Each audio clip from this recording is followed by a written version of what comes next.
ఈ టర్మ్ చేసుద్ది అనుకోండి, చివరికి బెంగాల్ని కాస్త బీహార్గా మార్చేసింది, సోమాలియాగా తయారు చేస్తుంది.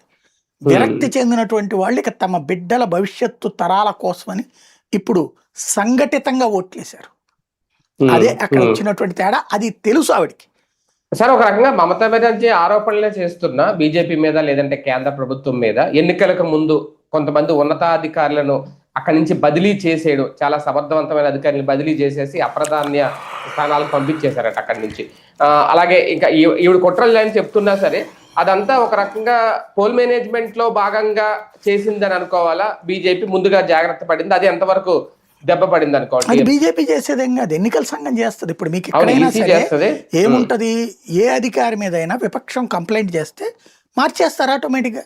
మనకి చీఫ్ సెక్రటరీని మార్చేయలేదా, డీజీపీని పక్కన కూర్చోబెట్టలేదా, ఆటోమేటిక్.